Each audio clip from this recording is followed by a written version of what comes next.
ரகாசா புயல் ஹாங்காங்கில் கடும் பாதிப்புகளை ஏற்படுத்தி வருகிறது.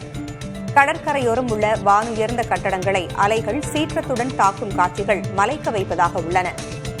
கரையோர பகுதிகளில் வசிப்பவர்கள் மீட்கப்பட்டு சிறிய கூடாரங்களில் தங்க வைக்கப்பட்டுள்ளனர். சாலைகளில் நிற்கும் வாகனங்கள் பாதி மூழ்கிவிட்டன. பலத்த காற்றோடு மழை பெய்த நிலையில் போக்குவரத்து முற்றிலும் ஸ்தம்பித்துவிட்டது. பல இடங்களில் மின்சாரம் துண்டிக்கப்பட்டு ஹாங்காங் நகரமே இருளில் மூழ்கியது.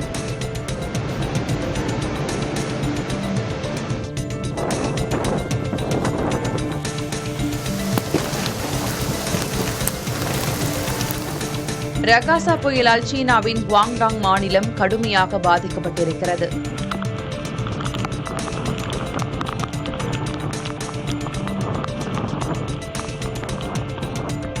பள்ளிகள், தொழிற்சாலைகள், அலுவலகங்கள் மூடப்பட்டுள்ளன. அனைத்து வகை போக்குவரத்துகளும் தடை செய்யப்பட்டுள்ளன. கடலோர பகுதிகளில் வசிக்கும் 10 லட்சம் நபர்கள் வேறு பகுதிகளுக்கு மாற்றப்பட்டுள்ளனர். இதில் தொழிற்சாலை பணியாளர்கள் மட்டும் 3,75,000 நபர்கள் வெளியேற்றப்பட்டுள்ளனர். இப்பகுதி உலகின் தொழிற்சாலையாக அறியப்படுவது குறிப்பிடத்தக்கது. முன்னதாக ரகாசா புயலின் பாதையில் இருந்த பிலிப்பைன்ஸ், ஹாங்காங், தைவான் ஆகிய நாடுகள் கடுமையாக பாதிக்கப்பட்டன. தைவானில் மட்டும் 18 நபர்கள் இறந்துள்ளனர். பிலிப்பைன்ஸில் 3 நபர்கள் இறந்துள்ளனர். சென்னையில் தங்கத்தின் விலை குறைந்துள்ளது. வெள்ளி விலையில் மாற்றமில்லை. இன்று காலை நிலவரப்படி 22 கேரட் ஆபரண தங்கம் கிராமிற்கு 40 ரூபாய் விலை குறைந்து 10,600 ரூபாய்க்கும், ஒரு சவரன் 320 ரூபாய் விலை இறங்கி 84,800 ரூபாய்க்கும் விற்கப்படுகிறது. வெள்ளி விலையில் மாற்றமில்லாமல் 1 கிராம் 150 ரூபாய்க்கும், ஒரு சவரன் 1,50,000 ரூபாய்க்கும் விற்கப்படுகிறது.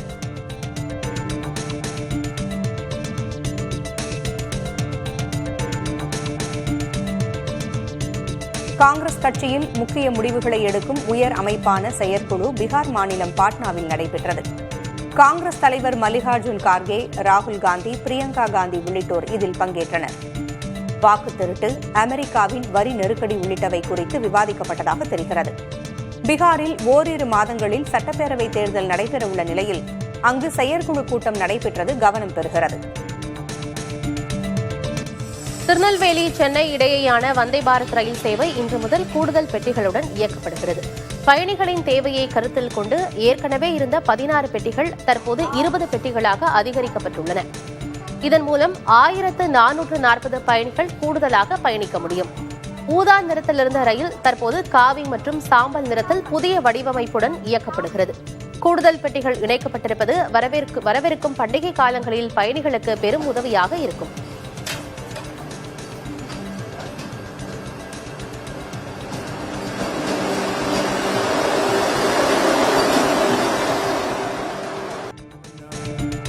பாலஸ்தீனத்தை தனி நாடாக அங்கீகரிப்பது ஹமாஸிற்கு மிகப்பெரிய பரிசாக அமையும் என அமெரிக்க அதிபர் டிரம்ப் கூறியுள்ளார். ஹமாஸ் பிடியில் இருக்கும் பிணை கைதிகளை விடுவிப்பதன் மூலம் மட்டுமே காசாவில் சண்டை நிறுத்தத்தை கொண்டுவர முடியும் என ஐக்கிய நாடுகள் அவையில் அவர் குறிப்பிட்டார். இவ்விவகாரத்தில் அனைத்து நாடுகளின் ஒத்துழைப்பும் தேவை என டிரம்ப் கேட்டுக் கொண்டார். அமெரிக்காவுடன் சிறப்பான உறவில் உள்ள நாடுகள் பலவும் பாலஸ்தீனத்தை அங்கீகரித்து வரும் நிலையில் டிரம்பின் இந்த பேச்சு கவனம் பெற்றுள்ளது. ஜம்மு காஷ்மீரில் மழை வெள்ளத்தால் ஏற்பட்ட சேதங்களை மதிப்பீடு செய்யுமாறு அதிகாரிகளுக்கு அம்மாநில முதல்வர் ஒமர் அப்துல்லா உத்தரவிட்டுள்ளார். ஜம்மு காஷ்மீரில் சமீபத்தில் மேகவெடிப்பால் ஏற்பட்ட வெள்ளத்தால் ஆங்காங்கே நிலச்சரிவு ஏற்பட்டது. இதில் 13,500க்கும் மேற்பட்ட வீடுகள் மற்றும் கார்கள் உள்ளிட்ட வாகனங்களும் சேதமடைந்துள்ளன. மழை வெள்ளத்தால் ஏற்பட்ட சேதங்களை கணக்கிட்டு மத்திய அரசுக்கு அறிக்கையை அனுப்ப உத்தரவிட்டுள்ளார். மேலும் நிவாரணத் தொகையை விரைவில் வழங்குமாறு அவர் மத்திய அரசை கேட்டுக் கொண்டுள்ளார். அதிமுக தலைமை அலுவலகத்தை காலால் எட்டி உதைத்தவர்களை எப்படி கட்சியில் சேர்க்க முடியும் என்று அக்கட்சியின் முன்னாள் அமைச்சரும் தற்போதைய எம்பியுமான சி.வி. சண்முகம் கேள்வி எழுப்பியுள்ளார்.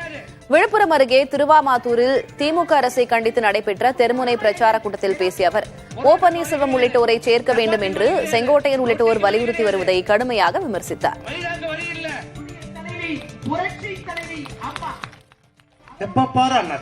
நாலா போச்சு, மூணா போச்சு, அஞ்சு, அதுக்கு எத்தனை போனா உனக்கு என்னடா நோவுது? அது எங்க பிரச்சனை? நாங்க பாத்துக்கிறோம். இணையணுமா? நீ யாரா எங்களை இணைய சொல்றது? நீக்கப்பட்டவர்கள் கட்சி கிடையாது, கட்சி துரோகத்திற்காக நீக்கப்பட்டவர்கள் அவர்கள். அனைத்து இந்திய அண்ணா திராவிட முன்னேற்ற கழகம், எந்த அனைத்து இந்திய அண்ணா திராவிட முன்னேற்ற கழகம் அவர்கள் அடையாளம் தந்ததோ, பதவி கொடுத்ததோ, அழகு பார்த்ததோ, அந்த அனைத்து இந்திய அண்ணா திராவிட முன்னேற்ற கழகம் தலைமை கழகத்தை காலால் எட்டி உதைத்த துரோகிகளை இந்த கட்சி விட்டு நீக்கிறோம். அவனை நாங்க சேர்க்கணுமா? அதை சேர்க்கணும்னு சொல்றதுக்கு நீ யாரா? நீ யாரு எங்களுக்கு? அதை நாங்க பாத்துக்கிறோம்.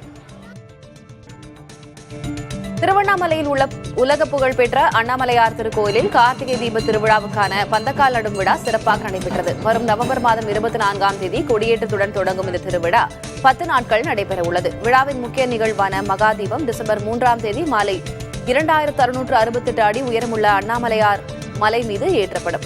இந்த விழாவில் 25 லட்சத்திற்கும் மேற்பட்ட பக்தர்கள் கலந்து கொண்டு தெய்வ வழிபாடு செய்வார்கள் என எதிர்பார்க்கப்படுகிறது.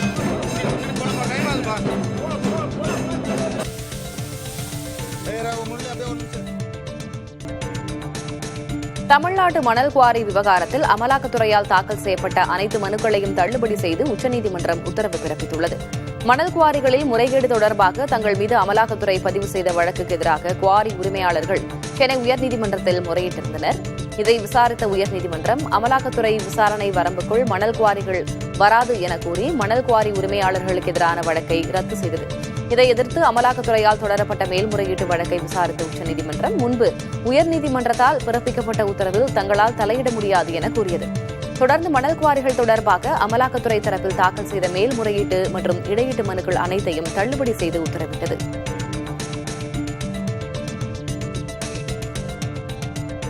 தமிழ்நாட்டில் ஆளும் திமுக அரசு 2026 தேர்தலில் காளி தேவியால் துவம்சம் செய்யப்படும் என்று பாஜக மூத்த தலைவர் H. ராஜா தெரிவித்துள்ளார்.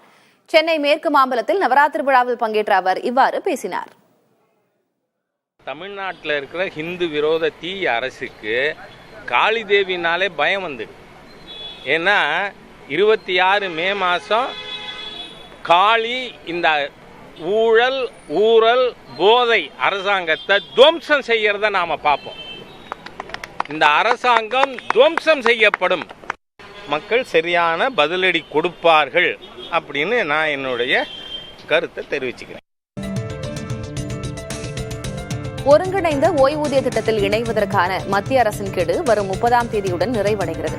பழைய ஓய்வூதிய திட்டம், பங்களிப்பு ஓய்வூதிய திட்டம், ஒருங்கிணைந்த ஓய்வூதிய திட்டம் ஆகியவற்றில் சிறந்ததை தேர்வு செய்து செயல்படுத்த தமிழ்நாடு அரசு முடிவு செய்துள்ளதாக தெரிகிறது. இதற்காக அரசு ஊழியர்கள் மற்றும் ஆசிரியர்கள் சங்கங்களிடம் கருத்துகள் பெறப்பட்டு கணக்கெடுக்கும் பணிகள் நடந்து வருகின்றன.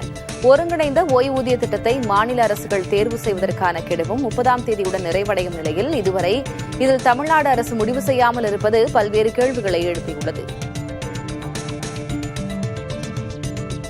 தருமபுரியில் உள்ள ஒரு தனியார் ரத்த வங்கியில் தரமற்ற ரத்தம் விநியோகம் செய்யப்படுவதாக புகார் எழுந்த நிலையில் மத்திய மற்றும் மாநில மருந்து கட்டுப்பாட்டு அதிகாரிகள் குழு திடீர் சோதனை மேற்கொண்டது. ஒரே எண்ணில் போலியான ரத்த பாட்டில்கள் இருப்பது, குளிர்சாதன பெட்டிகள் முறையாக பராமரிக்கப்படாமல் இருப்பது போன்ற புகார்களின் அடிப்படையில் சுமார் 5 மணி நேரம் இந்த சோதனை நடத்தப்பட்டது குறிப்பிடத்தக்கது.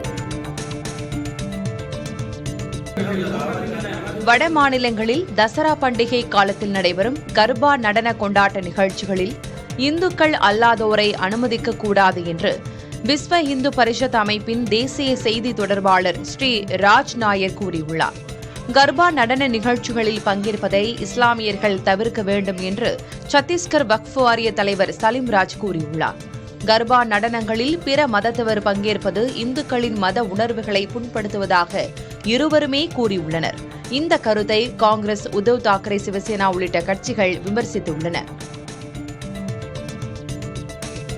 வருங்கால வைப்பு நிதியிலிருந்து எடுக்கும் பணத்தை உரிய தேவையை விட்டுவிட்டு வேறு ஒன்றுக்கு செலவழித்தால் அந்த பணம் அபராதத்துடன் மீண்டும் வசூலிக்கப்படும் என்று பணியாளர் வருங்கால வைப்பு நிதி நிறுவனம் எச்சரித்துள்ளது. வீடு வாங்க, வீடு கட்ட, வீட்டை புதுப்பிக்க, அவசர மருத்துவ தேவை, பிள்ளைகளின் திருமணம் உள்ளிட்டவற்றிற்கு வருங்கால வைப்பு நிதியிலிருந்து பணம் எடுக்கலாம். சிலர் இப்படி எடுக்கும் பணத்தை ஆடம்பரமாக செலவழிப்பதும் முதலீடு செய்வதும் உண்டு. அப்படி செய்தால் அந்த பணம் மீண்டும் வசூலிக்கப்படுவதோடு அபராதமும் விதிக்கப்படும்.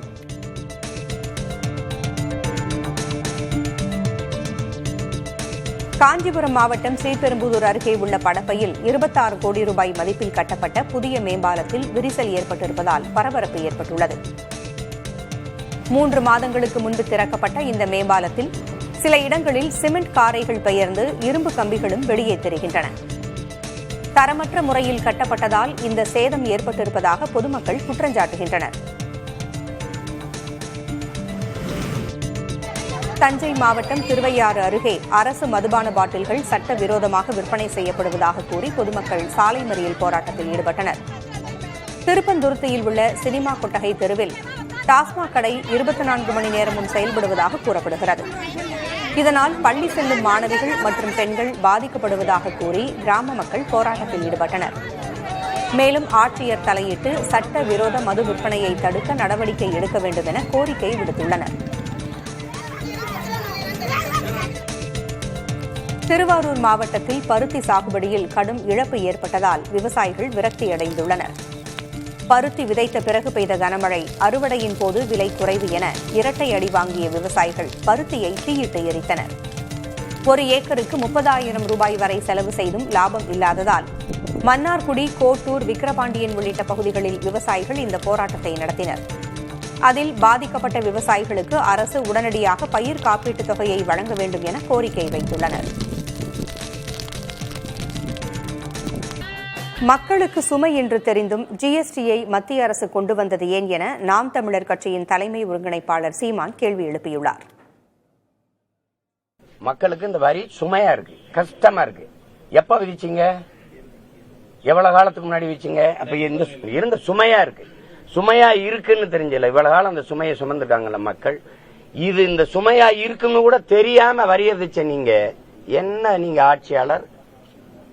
என்ன ஆட்சியாளர் நீங்க? என்ன தலைமை அது? என்ன தலைமை?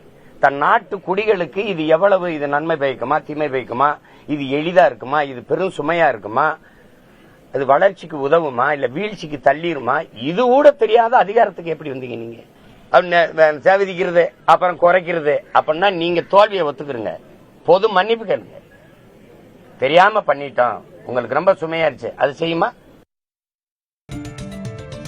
காசா போரை உடனடியாக நிறுத்திவிட்டு அமெரிக்க அதிபர் டிரம்ப் நோபல் பரிசு பெற்றுக் கொள்ளலாம் என பிரான்ஸ் அதிபர் இமானுவேல் மாக்ரோன் தெரிவித்திருக்கிறார்.